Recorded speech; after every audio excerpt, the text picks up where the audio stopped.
HRS Center mempelintir kejadian dalam upaya pembelaan. Tetap saja itu pidana. Ditulis oleh Erika Ebener di sewar.com. Berbagai macam usaha dan upaya yang dilakukan kubu Rizik Syihab dalam menyelamatkan si imam besar FPI sudah seperti sederet hukum alfabet saja. Sekian banyak manuver hukum yang dilakukan, mulai dari pengajuan pra-peradilan hingga membuat kegaduhan di ruang sidang, tak berubah pendirian hakim persidangan, yang sepertinya memang tertarik untuk menyeret kasus-kasus si imam besar ke sesi pembuktian dan mendengarkan keterangan para saksi. Komentar-komentar yang sedari awal dilontarkan konco-konco Rizik Syihab sudah tak terhitung jumlahnya, mulai dari orang selevel abal-abal hingga orang yang bergelar dan berpengetahuan ilmu hukum. Tapi mau apa dikata, sekali pidana ya tetap saja pidana. Dan fakta pidana ini yang tidak bisa mengubah keadaan walaupun 1001 orang dikerahkan untuk membuat 1.001 komentar yang menyudutkan negara. Bagi saya, komentar-komentar konco-konco Rizik Syihab sebenarnya hanya ditujukan bagi kalangan mereka sendiri. Mereka sadar bahwa peperangan telah dimenangkan pihak lawan. Nasib FPI sebagai sebuah mazhab baru aliran Islam sekarang benar-benar sudah di ujung tanduk. Umat Islam Nusantara sudah paham bahwa apapun yang kubu Rizik Syihab katakan hanyalah sebatas penghiburan diri belaka. Namun demikian, dalam keadaan menang pun kita tak bisa terus membiarkan komentar-komentar yang menyesatkan bertebaran bebas di ruang jagat maya. Kalau counter attack yang kita lakukan bisa menyadarkan 1 atau 2 umat FPI menjadi waras dan berakal sehat, kan itu lumayan. Seperti komentar yang saya temukan yang dikeluarkan oleh Direktur Habib Rizik Syihab Center, Haji Abdul Qoir Ramadan. Dalam responnya terhadap kasus kerumunan HRS di Petamburan, dia berdalih bahwa dalam asas legalitas dijelaskan bahwa undang-undang harus dirumuskan secara terperinci dan cermat, dengan didasarkan pada prinsip am crimen apun sin legit certa. Asas legalitas adalah suatu jaminan dasar bagi kebebasan individu dengan memberi batas aktivitas apa yang dilarang secara tepat dan juga jelas. Asas ini juga melindungi dari penyalahgunaan wewenang hakim, menjamin keamanan individu dengan informasi yang boleh dan dilarang. Setiap orang harus diberi peringatan sebelumnya tentang perbuatan-perbuatan ilegal dan hukumnya. Jadi, berdasarkan asas ini, tidak satu perbuatan boleh dianggap melanggar hukum oleh hakim jika belum dinyatakan secara jelas oleh suatu hukum pidana dan selama perbuatan itu belum dilakukan. Dalihnya bagus juga. Haji Abdul Qoir Ramadan dalam keterangannya mengatakan, konsekuensi dari prinsip ini adalah bahwa rumusan perbuatan pidana harus jelas, tidak bersifat multitafsir yang bertentangan kepastian hukum. Istilah kerumunan acara Maulid Nabi Muhammad SAW di Petamburan yang berbarengan dengan acara pernikahan Putri Habib Rizik bukan perbuatan pidana. Pelanggaran terhadap prokes atau protokol kesehatan sepanjang tidak diatur dalam undang-undang tidak menjadi unsur delik. Ditinjau dari ajaran kausalitas sebab akibat, lanjut Abdul, berkerumunnya banyak orang saat itu karena acara Maulid Nabi Muhammad SAW. Dengan demikian, perbuatan seseorang yang cakap tidak mungkin dikatakan dilarang selama belum ada ketentuan yang melarangnya, dan ia mempunyai kebebasan untuk melakukan perbuatan itu atau meninggalkannya, sehingga ada nas yang melarangnya. Ini berarti hukum pidana tidak dapat berlaku ke belakang terhadap suatu perbuatan yang belum ada ketentuan aturannya. Karena itu hukum pidana harus berjalan ke depan. Sekilas terdengar iye penjelasan Abdul Qoir Ramadan, tapi peraturan pelarangan diadakannya kerumunan sudah ada lama sebelum Rizik Syihab pulang ke Indonesia. Bahkan dengan dijatuhkannya denda administrasi sebesar 50 juta rupiah oleh Pemda DKI Jakarta, ini menjadi bukti penguat bahwa perbuatan yang dilakukan oleh Rizik Syihab sudah dikategorikan sebagai melanggar. Dan atas pelanggaran itulah hukum pidananya diterapkan. Kalau sudah begini, artinya apa yang sudah dilakukan aparat penegak hukum sudah benar. Lalu saya membaca judul dari berita yang menuliskan HRS Center mempidana Habib Rizik sama saja mengkriminalisasi Maulid Nabi Muhammad. Ini menjadi lucu. Kata yang digunakan pada judul berita adalah mengkriminalisasi Maulid Nabi Muhammad, yang kalau diartikan dengan bahasa yang lebih sederhana, artinya Maulid Nabi Muhammad SAW adalah sebuah perayaan terlarang yang jika dirayakan, maka orang yang merayakan dianggap telah melakukan tindakan kriminal. Apa mungkin sebuah negara dengan penduduk penganut agama Islam terbesar di dunia menganggap Maulid Nabi Muhammad SAW sebuah perayaan terlarang hingga merayakan dianggap kriminal? Sungguh, sebuah komentar yang sangat tidak masuk akal, saking kepepetnya kubu Rizik Syihab. Tapi itulah kubu Rizik Syihab, apapun mereka upayakan untuk membebaskan si imam besar. Untungnya, rakyat Indonesia sudah merasa jengah dan paham bahwa Indonesia tak membutuhkan mazhab baru dalam agama Islam. FPI memang patut untuk ditetapkan menjadi ormas terlarang.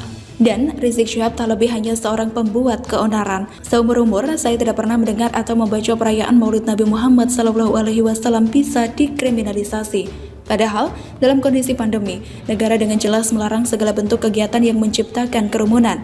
Jangankan kerumunan 3.000 sampai 5.000 orang, dikatakan kerumunan 100 orang yang tidak mengindahkan protokol kesehatan itu sudah termasuk sebuah pelanggaran.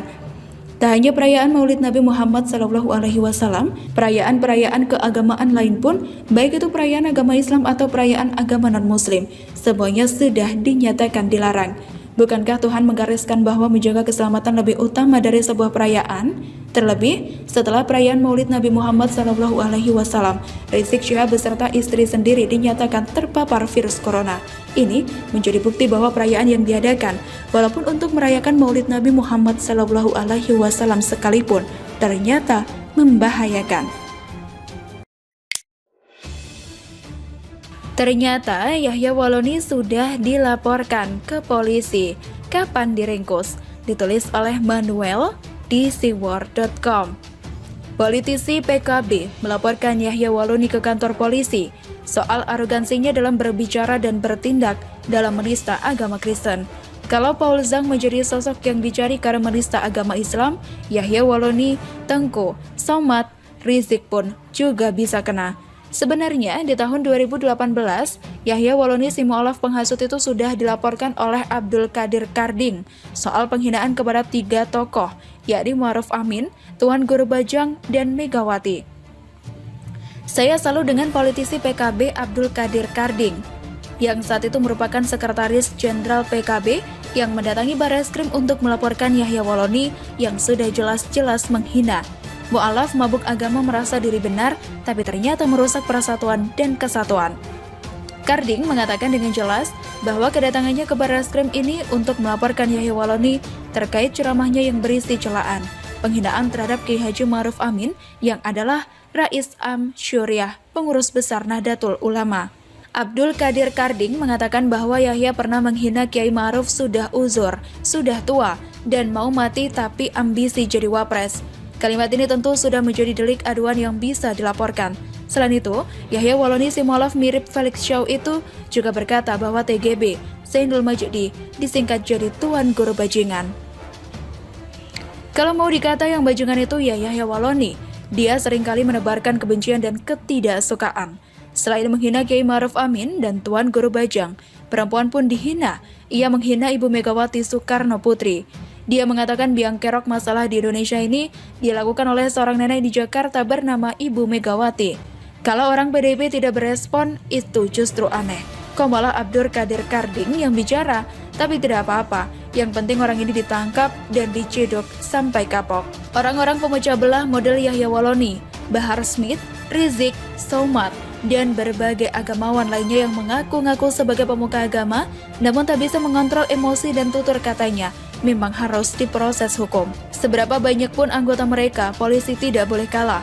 Hasutan-hasutan dan penistaan-penistaan agama yang dikerjakan oleh mereka dampaknya jauh lebih mengerikan ketimbang Ahok, Meliani, dan berbagai kaum minoritas yang aneh banget bisa dicap sebagai penista agama. Pasal yang sudah lama tertidur ini harus dibangkitkan untuk menjerat orang-orang macam Yahya, Rizik, Smith, Somad, dan pendusta-pendusta lainnya. Kalau perlu mereka ini harus dimeja hijaukan bersama-sama bareng Paul Zhang. Kejadian Paul Zhang yang mendapatkan kritik keras dari Mu'anas Alaidit dan Habib lainnya membuka kotak Pandora atas pasal-pasal karet yang sangat multi-interpret dan patut dibuang. Mumpung belum dibuang, sekalian saja Abdul Qadir Karding melaporkan Yahya Walloni. Sayangnya, Abdul Qadir ini nggak melaporkan terkait penistaan agama. Kenapa? Karena masa nanti dianggap jeruk makan jeruk? Seharusnya laporkan pasal penistaan agama dong, lebih asyik.